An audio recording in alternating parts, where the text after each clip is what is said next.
today? All right. Well, I'm going to just turn off my. where you go? Rashab, please share where you're coming in from and what you do. Hi, I'm Rishabh, and I'm a software developer. And I would like to connect today with everyone present here. And currently, I'm looking for opportunities in software development. And I was hoping that this meeting could be a platform where I can, connect with everyone, know about WITI, and just have an enjoyable event. Yeah. Thank you. Well, where are you coming in from? I'm currently based in Los Angeles. So, yeah. Okay. Awesome. Welcome. And Jean, would you like to share where you're coming from? Hi. Yeah, sure. Can you hear me? Yes. Oh, okay. Hi, my name is Jean. I'm a female with glasses and a green shirt. I'm based out of Scottsdale, Arizona, and I'm a software development engineer at CVS Health. Awesome. Thanks for being here. Welcome, Jean. Okay, and let me just kick things off. Welcome, everybody. I'm David Layton, co-founder and president of WITI. I live up in Arroyo Grande in San Luis Obispo County. It's great to have everybody here. Very excited for our launch of the WITI accessibility community. The intention is to bring awareness, bring technology, show all the exciting things that are going on with people with different disabilities and how we can create for them, and how a lot of the things that are created work for many different things, people and everything else. My personal experience, just coming from in the recruiting area, I became a good friend of my friend Chris Hofstetter, who's a blind programmer who I've met him in 1990. We've been good friends ever since, and it's just amazing how he's just taught me so much. So I'm very happy, Monica, to have you here and hear more about your journey and just all the incredible things that you're doing, that CVS Health's doing, as I've been researching and learning more and more. I'd love for you to start with maybe giving us a little background of yourself as head of accessibility at CVS Health, but I got kind of buried in the weeds of all the things you've been doing over your career journey. Sure. Well, thank you, David, and I'm really happy to be here. So I've been in the information technology space for almost 30 years. That tells you my age, and my gray hair tells you my age as well.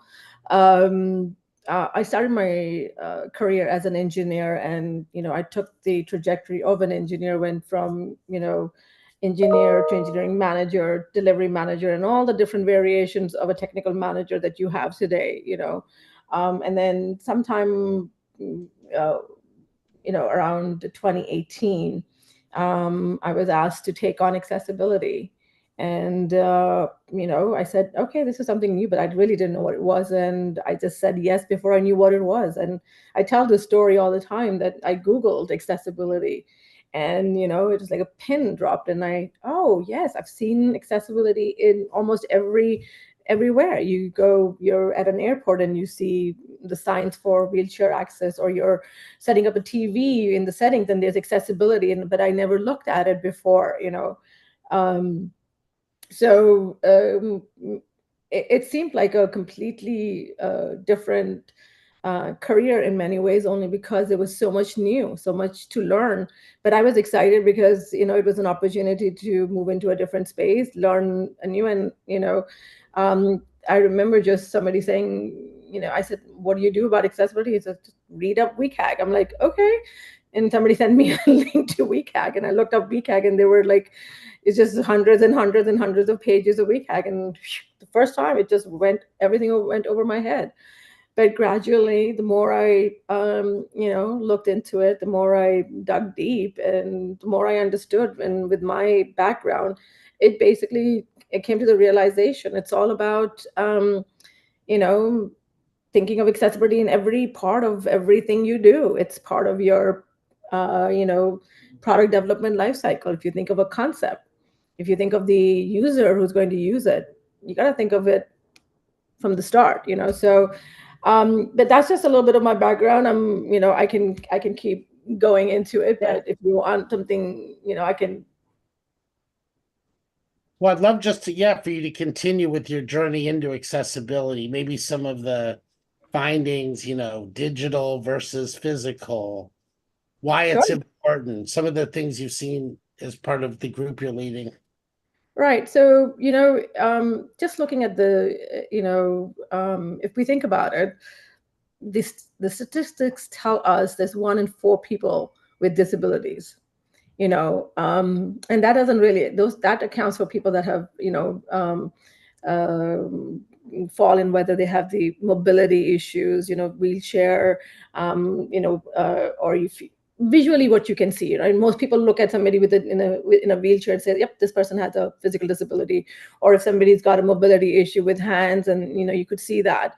Or if there's an individual who's blind, you can say, okay, they have a visual disability. But there's a lot of disabilities that you cannot see that are you know, non-visual. It could be cognitive, right? I had somebody once tell me that, you know, they had dyslexia. They didn't disclose it as a disability, but they used, you know, spell check before they ever sent out an email. So, you know, and then if you think about the digital part of it, so the physical is you can actually see. The digital part is the, you know, it's your websites, your native applications like mobile applications, your documents, your emails, your texts, anything that you have in that, that's the digital side of it. So anybody with a physical disability, you know, you think of it in the terms of CVS stores, or you know, airports or roads. I was on a call earlier today where they were talking about the product people were giving a talk, and the individual was talking about accessibility. And if you think about curbsides, right? You have that little slant, and wheelchairs can you know, can easily go up. But if you design for everyone, it doesn't matter that you're doing it for somebody with a disability. A parent, you know, you know, while having their kids in a stroller can use it. Anybody, you know, somebody who is using crutches because they have a temporary, you know, sprain in their ankle or something, can use it. So it's about thinking about not just one part. It's just thinking about holistically the digital, the physical. You know, you can think about it like I've got stores and airports and walking streets, and I've got websites, native applications, but you've got different people with different disabilities that need everything come together, you know. For sure. Yeah. Was there anything that comes to mind as just like a real eye-opening thing that you hadn't thought of that ended up being useful for you, but right as well? So for me, you know, the eye opener was, I mean, it's not something I want to celebrate, but you know, I've been in the engineering space, but I'd moved around in so many different things. To me, to come to realize that, you know, I hadn't really worked on accessibility in my career, and I thought I was an anomaly, but I wasn't, right? When I have to still go in and talk about accessibility, and people hear about accessibility, and then they ask the question, why accessibility? That tells me I wasn't the only one there. But you know, when people hear about it, understand it, and you know, most importantly, listen, then the connections happen. Then people understand. Then there's no more why we have to do it. Then it's about, I want to do it, but tell me what I should be thinking about and what I should be doing, and you know, how should I be preparing myself? How do I bring everybody else along for the journey? You know, and that's what we've done at CVS Health. So, you know.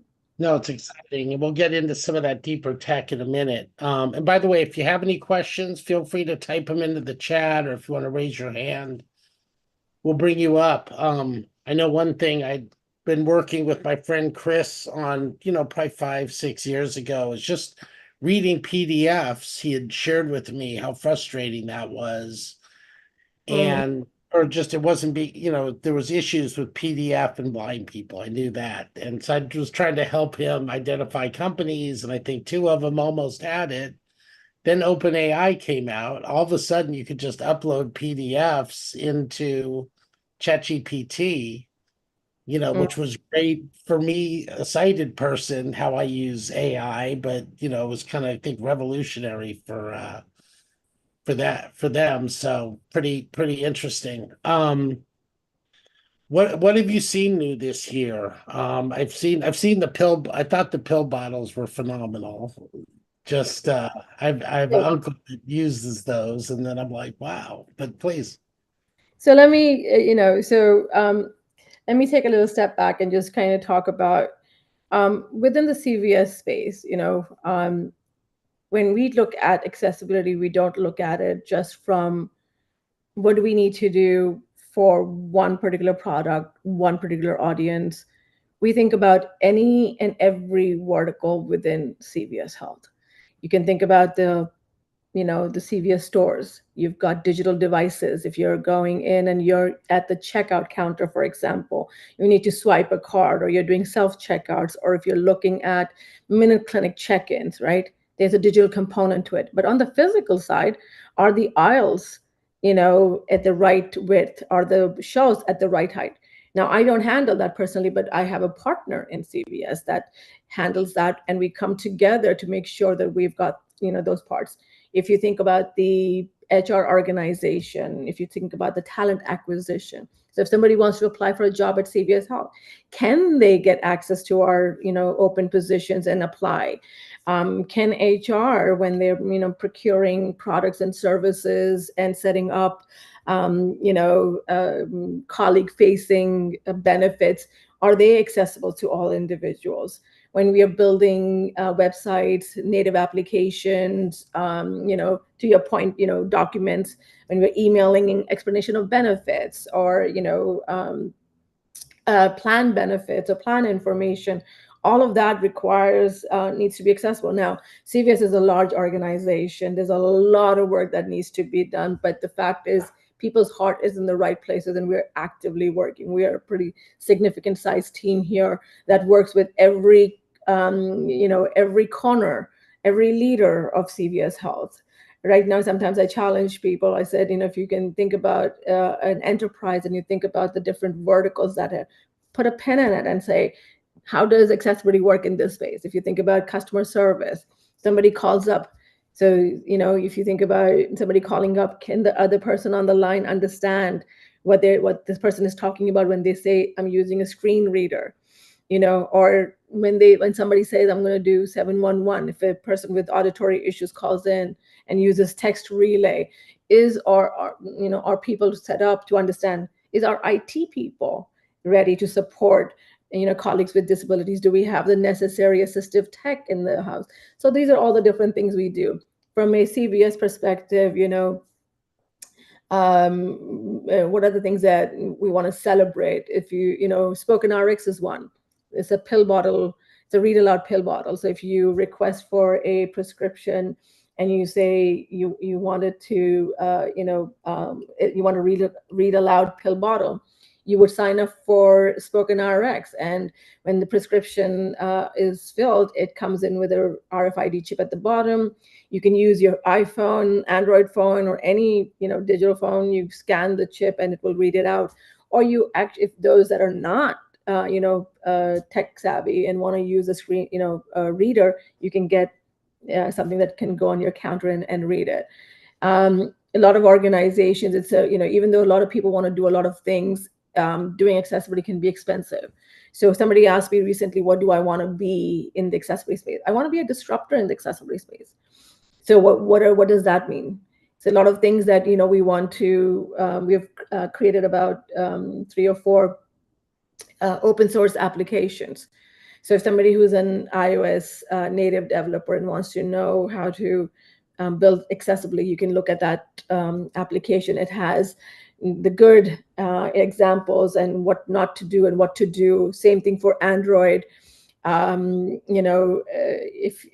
we've got a Testaro tool where people can use it, it basically takes best in class open source accessibility testing APIs and it's pulled them all together. It has over about 1,000 plus test that it runs. And, one of the other things is that it dedupes. So there's multiple tools that you're using that might find the same issue, but we dedupe it. So if you want it, the point is, if your heart is in the right place and you want to build accessibly, you should not have barriers to do so because of the cost of some of the things that are out there. So with us rolling these things out, we want to be able to give the tools broadly to people that want to make things accessible, and they can educate themselves and feel, engaged and empowered to be able to deliver things. Yeah, no, I love that. Yeah. Thank you. Sorry, please, did you want to mention something else? No, go ahead. I can keep talking. It's a topic I love. So I don't know. Listen, I think it's exciting, and it just seems like there's so much momentum. Do you think coming from the, because I know Aetna was acquired by CVS Health a few years back, and do you think coming from the insurance side? Because I think with insurance forms, and there's just so many, I would think opportunities there. So, when I came from the Aetna side, I was literally just responsible for the Aetna health insurance app. That was it where, but, having shown a deeper understanding of how to do accessibility, right, by baking accessibility into our product development cycle at the very beginning, and showing that every stage, if you do it right, then you have a much higher chance of creating a product that will be available equally to everybody. And if you think about the person with a disability, the personas, and somebody who's blind, somebody who has an auditory issue, somebody who's got mobility issues, then you have a greater understanding and designing. So when I came into the CVS side, I was given the CVS portfolio because I was able to demonstrate how to do it right by baking it into a product development lifecycle. That's why I say it, right? Accessibility doesn't need to be an add-on. It's not an extra service. It's really about, if you're thinking of something and you're building it, whether it's, your curbs or your hospitals or airports or any building, a perfect example is of a building where, people walk up like 100 steps. And, when somebody designed it, they didn't really think about it. Somebody with a disability or a wheelchair, how would they go up? So now you can have somebody, beautiful building, but then a wheelchair has to go around the building, find a little space, get their wheelchair in, and then they may just have to really go into the building, and on the right-hand side, maybe the conference, but they have to navigate around and up and down and where not. So it's not really about, can somebody just access it? I can make a page and say, yes, I can, it's accessible. But if I just said, okay, if that page, and I can go in and look at a page and I can navigate by headings to get to what I want, but somebody with a screen reader has to go through every single link, every single word, that's not usable. That's not equitable. Equitable is they should be able to get to the right, go traverse the headings, get to the right place at the right information in the same amount of time, or close to the same amount of time as I do. I have seen people with disabilities using email, text at much faster, greater speed than even I do when I'm looking. I will open a text and will read everything, and they'll just, screen reader, oh, I'm done, and they move to the next one. So It's about equitable, and last, I would say, my own personal experience. So last year, around the same time as this one, when I took over in 2018, I did not identify with a disability. I did not identify as a disabled individual. And sometimes I still, I was talking to one of my colleagues, and I said, sometimes I feel the imposter syndrome, right? There are people with disabilities that have lived longer with it, that have adapted, that have struggled with a lot of things that the world does not create, equally. But for me, when I was diagnosed with cancer last year, that kind of threw me for a complete loop, as you can imagine. So if you think about the different types of disabilities, from cognitive disability, let's just take that, right? Well, you come back from a treatment. I used to tell my team, hey, I've got, brain fog today. Everything's going to be slow. I'm just going to, so work with me here. And they were very, very supportive, and they are supportive. From a mobility perspective, it's, if I'm walking, I'm walking. But if I'm transitioning from a sitting to a standing, I have to take a moment. Sometimes I could go for 3-mile walks. I ran a marathon. Now I get tired in a 30-minute walk, and I have to take Tylenol for a couple of days. But I'm not saying this because I'm trying to make this about me, but I want people to understand that things can change, things can happen. I'm not saying, God forbid, cancer, but the statistics are people at 33% of people 65 and above will face some kind of disability. And it doesn't, it's, as you grow older, your eyesight gets weaker, right? It's not about a specific illness or a specific disability.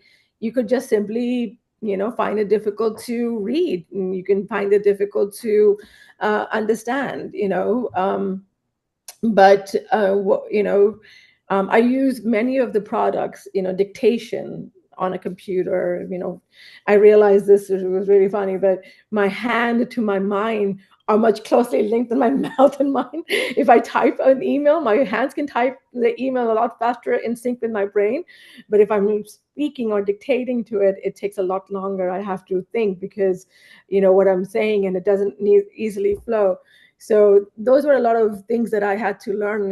And you're sitting there in treatment and you're like, what can I do? Because my hands are in ice and my feet are in ice. And I'm training there, like, can I learn how to use voice control on iPhone to, do things and interact? So this is just to give you my personal experience, and more to convey that accessibility, digital and physical, is important to everyone. At some point, at some stage, it could be a temporary disability. You could break an arm, and and you could break the arm that you use the most, and then you have to adapt yourself to using your left hand. You could sprain an ankle. I've done both. But so that's what I'd like people to think about. And it's not just the one that's the disability that's visibly seen, but there are people with non-visual disabilities. Most people won't know I have a disability unless I speak of it. I have a full head of hair now. If you see the picture that most people got on the article, it's not what I look like. I stopped coloring my hair and I've got a short hair now. But that's just where I am today. Yeah, no, amazing, right? And I think as our journey as humans, things change and technology, we can leverage it. I'd love to bring Keith up from Ability Together. He has his hand up. That's okay for a question? Sure. Monica, right? Thank Okay, you. Keith, welcome. One of the things I tried for is communication with the CVS or Walgreens and stuff. But when you're on the app, when you want to communicate with them, we get somebody from Vietnam or somewhere, we don't get the communication directly to the pharmacy. Why can't we get, I don't like to get a third party to interpret my private information. I want to have a one-on-one with the pharmacy. You follow me? So how can we fix that? Because I'm with Walgreens right now, sorry. But Walgreens people, they give me their email, I can email back and forth. I have a relationship with them. So I don't have to have a third party. So I'm trying to understand the question, Keith. Are you saying that you're having, you would like to be able to communicate with CVS on certain things that requires a third party right now? No, I do not want a third You party. don't want, because of privacy, Keith, because of privacy is, so he doesn't want to have to use an interpreter, I think he's saying. And Cindy, please help if I'm getting it. Yeah. Okay. Right? So Yeah. Okay. Okay, so let me make sure. You're saying you want to be able to communicate directly with the pharmacist without having to use an interpreter. And how can you do that today? If we have the technology on the phone, we have the message, but it takes you to Taiwan or Vietnam people that, they can't answer my question. They go, oh, you have to call them. Well, hello, I'm there. Oh, I get it. You're talking about the CSR being Right. redirected to, offshore countries. Yeah. Keith, no, you're right. And you bring a good question and a question that I don't have an I've answer been to. asking that for a long time, and I could never get a quick answer for that. Yeah, I mean, but to your point, I don't think it's just a problem for you, Keith. I think it's a problem for everybody who's privacy related and the information goes to a different country. I'd be happy to bring this question to that particular department. Is it under my control? It's not, but can I have a conversation? Can I talk about it? Can I bring it to attention and see what can be done? Absolutely. I do find that, people within the CVS, organizations, when you bring a problem, they are willing to listen. I've at least built that kind of relationship that they know that if, what I'm bringing to them is important and they'll work with me to solve for it. I mean, spoken rx is one of those things. We are the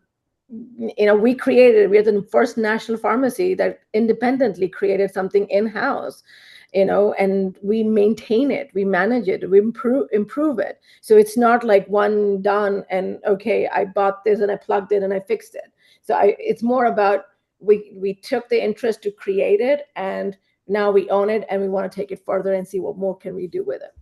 Hey, if you want in the future, I have an idea. We can talk about that another time. Yeah, And absolutely. you got already come up with great ideas. It's a matter of who I can talk to make it happen. Keith, you can reach out to me. David has my information. David, you can absolutely share my direct email with Keith. Absolutely. Thank Not a you. worry about Thank Keith. you. Yeah. Yeah, and we want this. Look, this is just the first of our monthly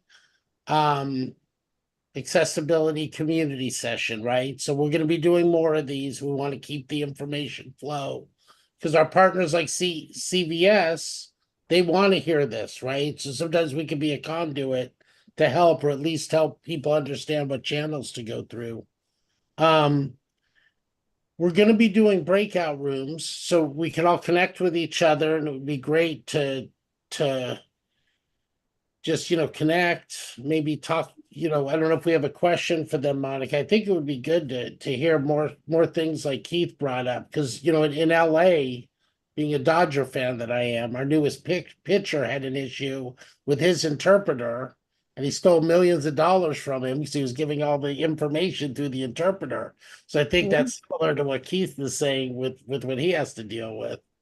I took my notes, Right? Keith. It has to happen to a Major League Baseball player or something But anybody else before we go into breakout rooms? Okay, well, let's just do quick set of breakout rooms, and then we'll be back. It'd be great just to share, meet each other and connect. Let's talk about what you'd like to see, if there's anything you think's missing in this space. We'll be back in 10 minutes.